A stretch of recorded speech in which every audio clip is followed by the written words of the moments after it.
Thanks for choosing us. Transport fares will drop next week. That's according to the Chamber of Petroleum Consumers. Speaking earlier to Joy Business, the Chamber's Executive Secretary, Duncan Amwa, indicated that they have assurance from transport operators following reduction in petroleum prices. I can confirm without equivocation that we've taken steps already to reach out to the public transport operators, especially the GPRTU and other operators, to show Ghanaians the goodwill that they profess to have. In times past when prices have had to go up, transport fares, we have been very supportive of the transport operators in adjusting their fares upward simply because we know the pressures they go through. Now, the reversal seems the case.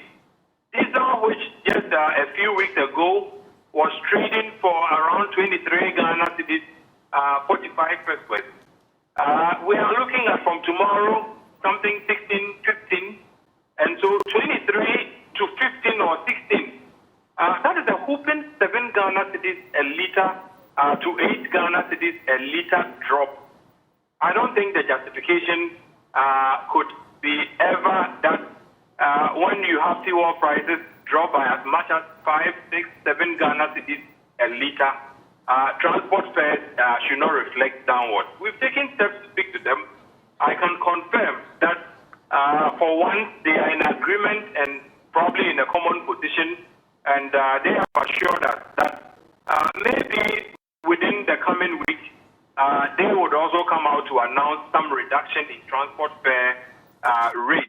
The amount of reduction I cannot prejudice, but whatever happens, we are quite optimistic following earlier engagements with some of the leadership of the driver union that Ghanaians are going to get reduced transport fares to enable them travel to and fro for the Christmas holidays. Well, international institution Fitch Solution is predicting a stronger cedi against the major foreign currencies in 2023.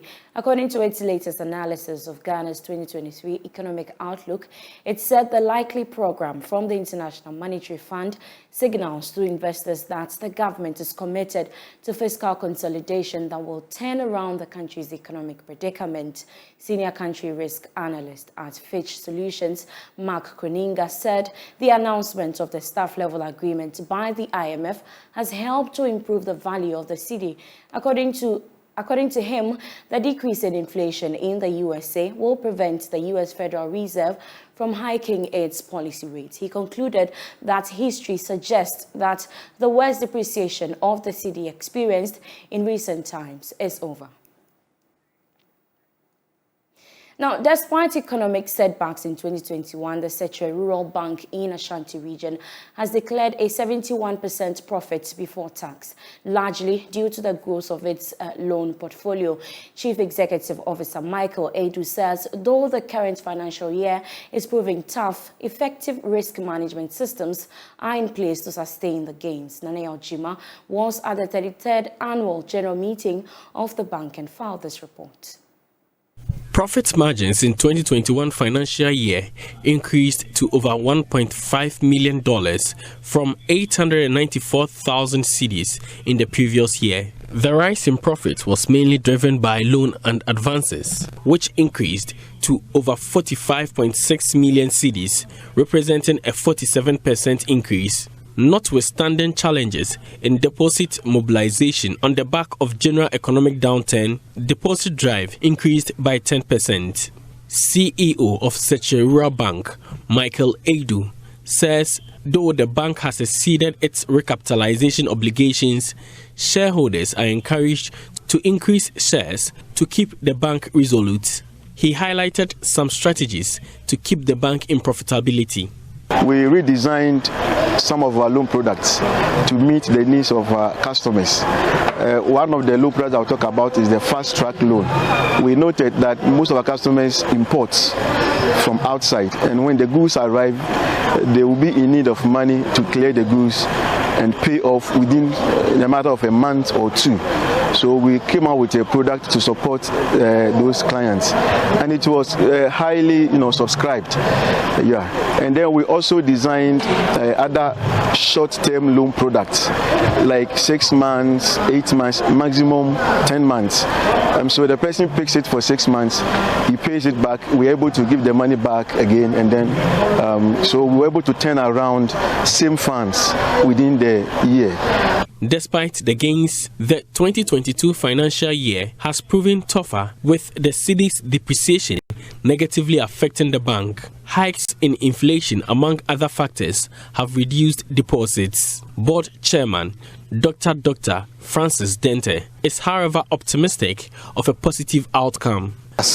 We think it's even in the difficulty that we think we can even progress better, because we have the strategy that we think can still sustain the profitability that we are making regardless of the difficulties that we are facing. So we have mapped out some strategies, particularly when we look at our risk management approaches, our control systems. All these things we think can protect the bank's assets and make sure we are able to sustain the profitability. So yes. Reporting for Joy News, Nanaya Ojima, Kumasi. To some other stories, Ghana's coffee market is likely to experience some expansion in the short term as Ghanaian coffee producer Corner Limited expands investment into its production. According to the company, the country is a net exporter of coffee beans, hence the need to take advantage to produce coffee locally for domestic consumption. Head of Business Development at Corner Limited, distributors of Ali Cafe, has been speaking to Joy Business about the initiative after launching new varieties of the Ali Cafe brand in Accra.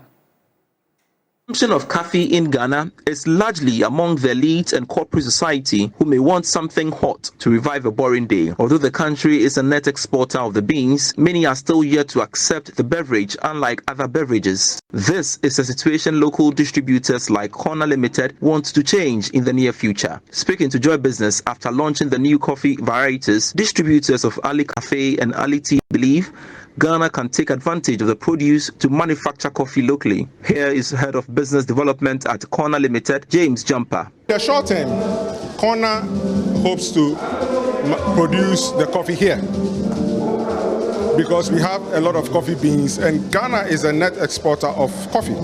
So we want to take advantage of that. So we are going to bring in the technology that helps us to produce the coffee here. So it will be cheaper. It will be in line with the Ghanaian taste. You know what Ghanaians want. Currently, we're drinking coffee as the Arabs like it, or those in the Middle East or Far East like it. But we are looking at bringing the Quintia and then the Prekese and other flavors that are locally sourced into the blending of the coffee. Mr. Jumper has also been speaking about the newly introduced products. Currently, we are the only company that has 9 brands or flavors of the coffee and then the tea, which is registered with Food and Drugs Board. Yeah. So basically, we are tops when it comes to choice for coffee. The other thing too is that all the coffee is pre-mixed and it's instant. Okay, so it has sugar, it has milk, it has the original coffee, and whatever you look out for. There are some that, for instance, we have the Ali Cafe with ginseng, which has hints of ginseng in it, and our tea has a blend of ginger in it. Consumers of coffee in Ghana will be spoiled for choice with the new varieties introduced. Now, the Ghana Exports and Promotions Authority has identified poor finishing and lack of certification as challenges preventing local artisans from taking advantage of bigger markets. Sector Director for Ashanti and Bono regions, George Amayal, is worried indigenous businesses struggle to enter African markets through the continental free trade area. He spoke to Love Business on the sidelines of the 2022 Simba Africa Business Excellence Awards held in Kumasi. Prince Apia has more in this report. The 2022 Simba African Business and Excellence Awards brought together hundreds of indigenous businesses making strides. Speakers at the event encouraged participants to form synergies to take advantage of opportunities like the African Continental Free Trade Area. Ghana Exports and Promotions Authority Director for Ashanti and Bono regions, George Ameyao, asked indigenous businesses to position themselves to maximize the benefits it presents. We have 55 countries coming together to form the biggest market in the world. As at now, we only sell 15% amongst Africans. 15 to 17%, and the rest with the Europeans, with the Americans, with the Asians. So these are opportune periods. Let's say if people are doing footwear or apparels, and you compare the Italian shoe to the Ghana shoe, and you look at the finishing, that is the only difference, because the styles, the models are practically the same, but the Italian has got this clean cut finishing. So what we are doing is that we are going to organize a sort of leather fair where we will train people and then we use those products for the international market. About 60 awards were presented to deserving and hard-working indigenous businesses in the country. Here are some of the winners. This is the third award we have received this year. It means that we're doing something good. We are trying, and we hope to keep on trying and keep on doing our best to satisfy majority of Ghanaians, and then foreigners and other people who patronize our facility as a whole. Union Group of Companies, abra yebo medin se menya overall entrepreneurship no manage ye pa menim se adwuma ye no so no se ewiase nyina ehwe yen se yenya basobodi ede ne mapa bebre bebre yen ebe ma wiase nyina ate yenka na yeso adwuma pa ye no ye bekoso no yaye na menim ye se afia beba nso no ye betumi asan agesa bio. The annual award ceremony was organized by Stephen Ofosu, who is the CEO. We believe in supporting businesses so that they can grow and also contribute to the growth of the African economy. That's why after the award, we go to their various businesses to offer free business education and support so that their businesses could grow.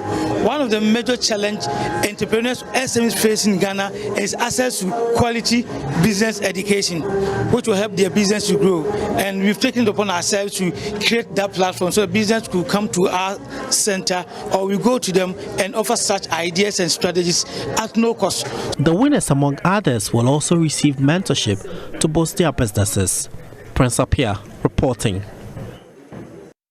Now, the University of Energy and Natural Resources and partners are to construct a €2.5 million waste-to-energy plant to convert agricultural and forestry residues into electricity and cooking gas. The German Federal Ministry of Education and Research funded project is aimed at a reliable and sustainable supply of renewable energy for the university and surrounding areas. Ahead of the sword cutting in Sunyani, the Austrian ambassador to Nigeria, Thomas, said the project, which would also serve as a research center, could be replicated in other parts of Africa. Precious Semevo has more.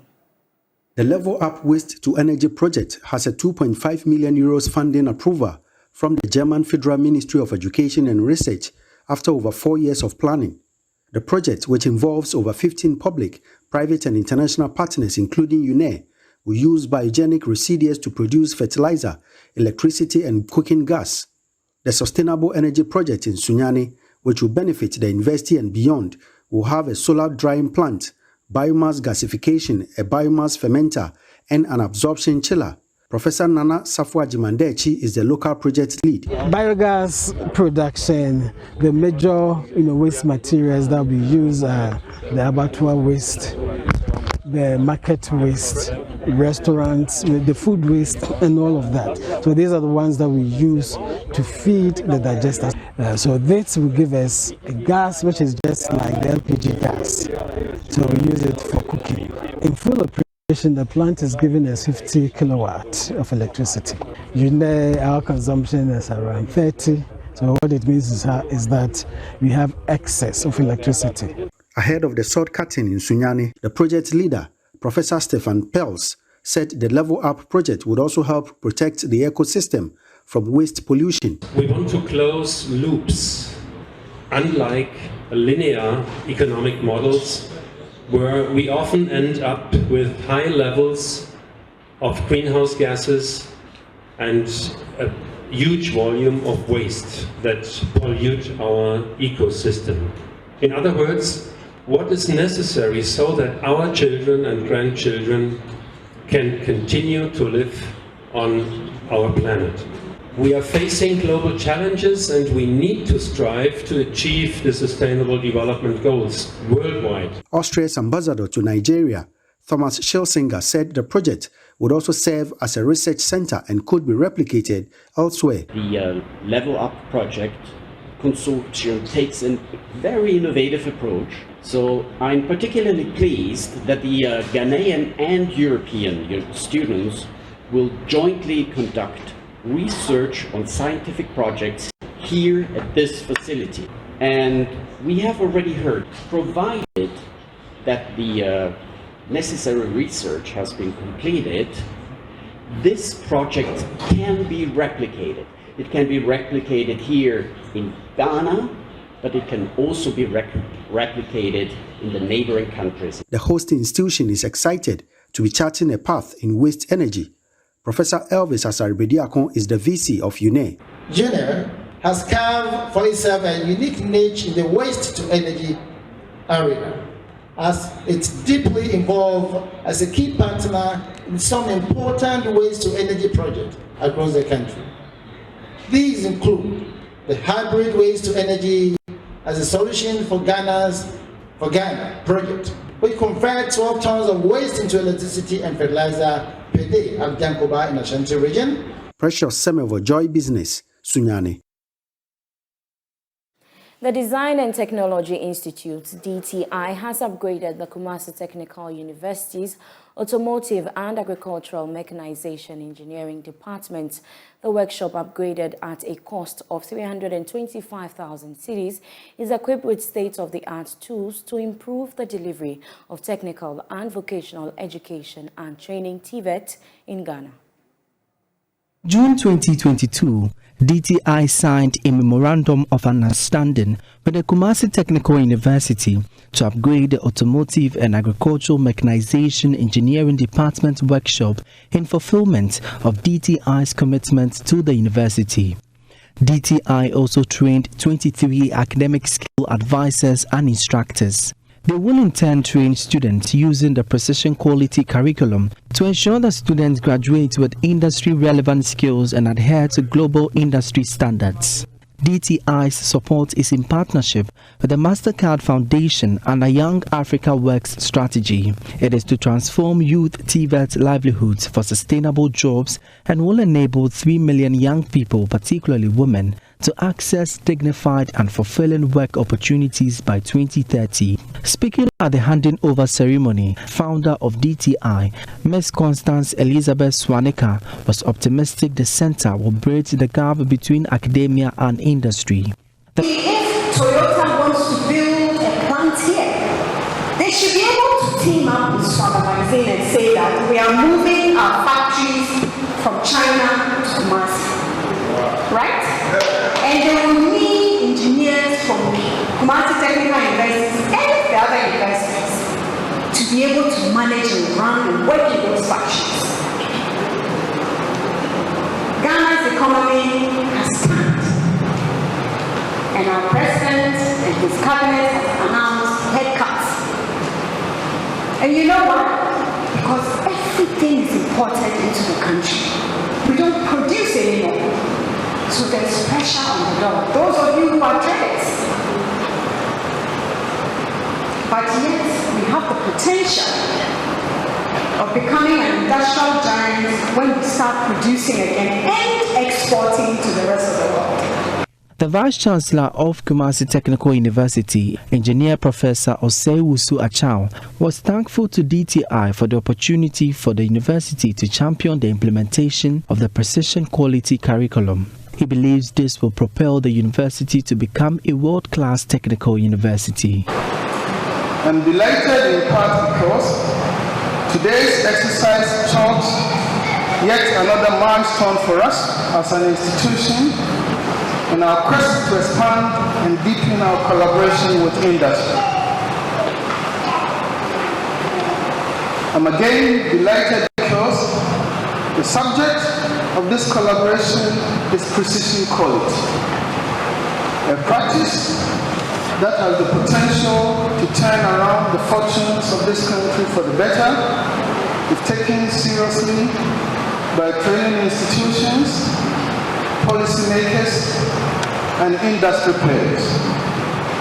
Indeed, we in Kumasi Technical University count ourselves blessed to have had the fortune to benefit from this initiative by Design Technology Institute. Now, a new ride-hailing service called Little has been launched onto the market. The Little app has a competitive advantage over other ride-hailing services as it has unique features such as delivery services, quality cars, and provides the option of preferred drivers where customers are allowed to request the services of a specific driver. Here's more from the launch. Little app is a dedicated transport management portal for companies and Ghanaian users, which has a lot of unique features. Little provides maximum security to customers as it encompasses an SOS button that customers can use to notify authorities in times of danger in the course of their movement. Mr. Kamal Badabati said the company is interested in the safety of customers and that informed their decision to improve on the quality of cars and drivers. The reason I think customers would choose us is two things. One is they are more reliable, both in terms of services and quality. The quality of the cars, for example, the quality of our drivers is much more superior. We are corporate focused, so that means we have several other options for cost cutting and cost maintenance. So I feel that there is an opportunity for us, players like us, to be. Director of Little Ghana, Paul Jakwe, added that the launch of the app will help to reduce the unemployment rate in the country by providing more youth in Ghana with jobs. And we also expect that, Little will bring in more jobs to Ghanaians and also be able to, raise the standard in the current market and ensure that the ride-hailing app becomes a very effective tool for mobility within the country. Little app was first launched in Kenya. It also provides female drivers with the opportunity to register and work as drivers using the app. On that note, we end Prime Business. For more business news, you can log on to myjoyonline.com/business. My name is Beverly Broohm, and I leave you with news making headlines on the international front. Good evening.